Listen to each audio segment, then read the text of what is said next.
Miskonsepsi pembelajaran berdiferensiasi.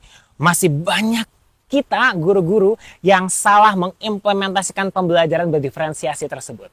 Nah, seperti apa sih seharusnya? Simak video ini sampai beres.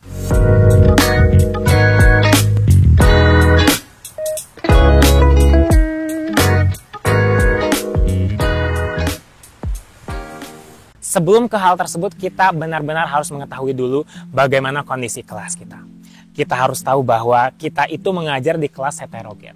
Sekarang banyak sekali sekolah yang sudah mengimplementasikan sekolah inklusif. Berarti bahkan yang berkebutuhan khusus pun bisa masuk di dalam kelas kita sebagai guru. Baik itu di sekolah dasar, TK, SMP, ataupun SMA. Walaupun misalnya ada sekolah khususnya begitu ya, untuk anak-anak ataupun murid-murid kita yang berkebutuhan khusus. Tapi karena sudah semuanya sangat diperbolehkan untuk melaksanakan sekolah inklusif, berarti ya kita mau tidak mau, peserta didik berkebutuhan khusus tersebut juga akan ada di dalam kelas kita. Sehingga hal tersebut menambah keberagaman murid kita. Sudah mah tanpa ABK saja banyak sekali begitu ya jenis-jenis murid kita di dalam kelas. Ada yang sangat sulit sekali paham begitu ya. Belajar aja susah, maunya tidur, malas begitu ya. Ada juga yang cepat sekali paham, semangat sekali dalam belajar. Ada juga misalnya yang ambisius, bahkan di bidang-bidang tertentu pengen ini, pengen itu, pengen bahkan lebih jauh dari yang lainnya. Ada juga misalnya yang memang tidak mampu dari orang tuanya, bahkan untuk beli sesuatu saja agak kesulitan. Ada juga misalnya yang kaya raya di kelas kita, bahkan beli sesuatu sangat gampang sekali, mudah sekali, sehingga menimbulkan tuh kesenjangan sosial antara si kaya dan juga si miskin. Atau juga ada misalnya murid yang punya masalah di keluarganya, broken home.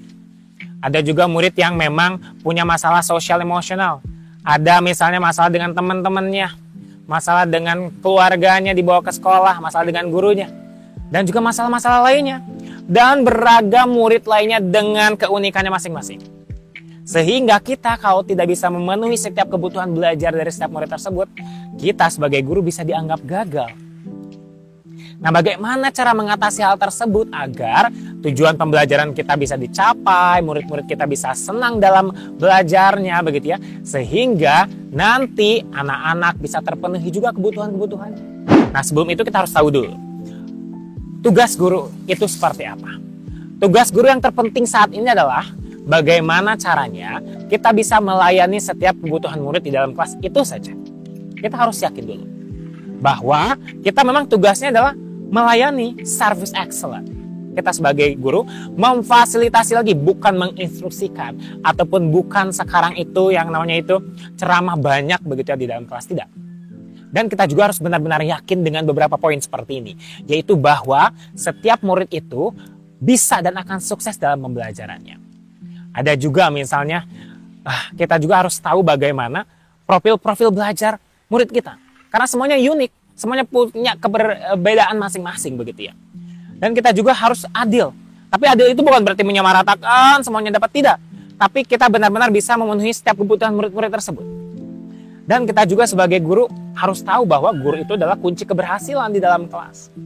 Sehingga kita harus mengevaluasi terus tuh praktik-praktik pembelajaran yang pernah kita lakukan sebelumnya, apakah sudah melayani murid atau belum. Dan pastinya kita juga perlu dukungan begitu ya, guru juga perlu dukungan dari komunitas besar di sekolah, dari pimpinan kita, yayasan kalau di swasta, dan juga dinas kalau di negeri misalnya. Sehingga poin-poin tersebut itu menjadi dasar agar kita bisa memenuhi kebutuhan dan juga keberagaman murid di dalam kelas. Kalau kita tidak benar-benar bisa melaksanakannya, akan ada satu hal yang sangat-sangat kita takutkan, yaitu akan ada learning gap. Apa itu learning gap? Learning gap itu adalah bagaimana adanya kesenjangan belajar. Ada yang sangat belajarnya meroket, ada yang down. Sehingga tujuan pembelajaran itu tidak tercapai semuanya kepada setiap murid. Itu menjadi dosa-dosa yang sangat kentara sekali begitu ya bagi kita para guru, karena kita tidak bisa memberikan kebahagiaan belajar kepada murid-murid. Sehingga ini muncul sekarang itu ada namanya pembelajaran berdiferensiasi. Pembelajaran berdiferensiasi ini menjadi salah satu metode yang paling efektif agar hal-hal tersebut yang tadi keberagaman murid, perbedaan kebutuhan-kebutuhannya itu bisa benar-benar teratasi. Learning gap pasti tidak akan terjadi kalau kita bisa memenuhi setiap kebutuhan murid di dalam kelasnya.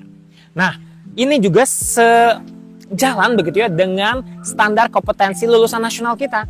Itu kita harus benar-benar mengacu pada 3 indikator nilai, yaitu sikap, pengetahuan, dan juga keterampilan.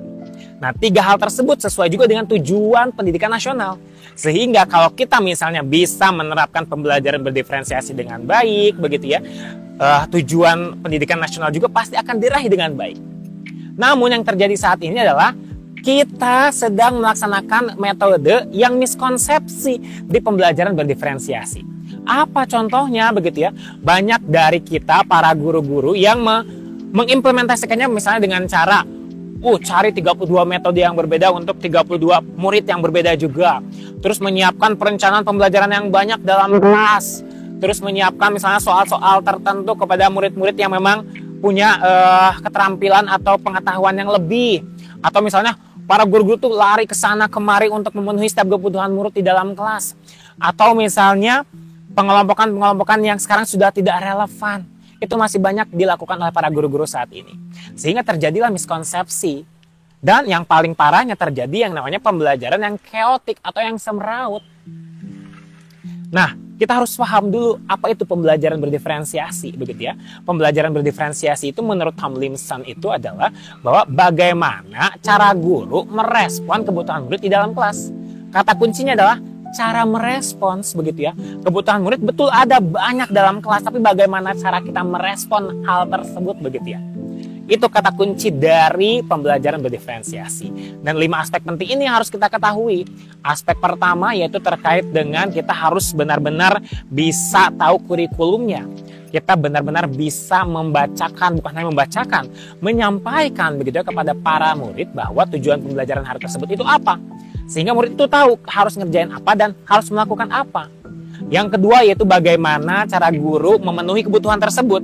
Misalnya dengan memberikan variasi konten yang banyak, membebaskan kepada murid memilih variasi konten yang sesuai dengan minat mereka, atau proyek-proyek yang mereka sukai, terus tugas-tugas mereka yang memang bisa mereka kerjakan, begitu ya. Kita fasilitasi saja hal-hal tersebut sehingga siswa nanti tinggal memilih mana yang paling cocok dengan mereka, mana yang paling cocok dengan minat mereka, sehingga kebutuhan mereka bisa dipenuhi di dalam kelas. Dan yang ketiga, kita sebagai guru saat ini harus menciptakan lingkungan belajar yang sangat menyenangkan bagi anak-anak dalam kelas. Ya, seperti apa sih yang menyenangkan, yang memang nyaman begitu ya? Mau misalnya kalau dari layout tempat duduk misalnya, mau letter U, atau misalnya diberikan banyak sekali quotes setiap harinya, pokoknya banyak sekali beragam kreativitas guru yang bisa dilakukan agar tempat belajar mereka menjadi sangat nyaman. Dan agar tidak terjadi chaotic tadi begitu ya, kita harus menerapkan manajemen kelas yang efektif. Kapan kita harus merespon, kapan kita harus memberikan materi secara jelas begitu ya, kapan kita harus memenuhi kebutuhan muridnya begitu ya. Kita harus tahu gitu ya, sehingga 2 jam pelajaran tersebut sangat efektif dan bisa dikerjakan dengan baik sehingga tujuan pembelajaran tetap bisa disampaikan kepada murid-muridnya. Dan yang terakhir adalah bagaimana begitu ya kita bisa melaksanakan penilaian yang berkelanjutan. Tidak hanya saat itu saja beres penilaian itu ya. Bagaimana penilaian tersebut itu bisa menciptakan potensi besar bagi anak-anak begitu ya. Misalnya kita membebaskan anak-anak untuk memilih proyek. Ada yang mau presentasi, ada yang mau bentuk laporan jurnal, ada yang mau bentuk apapun itu yang memang tujuan atau produknya itu sama, tapi caranya berbeda. Nah itu bisa membuat potensi mereka, anak-anak itu bisa meningkat dan akhirnya penilaian tersebut tidak hanya soal nilai, tapi ada yang namanya proses potensi yang terjadi kepada murid-murid kita. Sehingga kita di dalam kelas benar-benar harus mengerti terlebih dahulu apa itu pembelajaran berdiferensiasi, sehingga masalah-masalah yang terjadi yaitu learning gap dan juga latar belakang seperti keberagaman murid itu bisa benar-benar kita atasi di dalam kelas.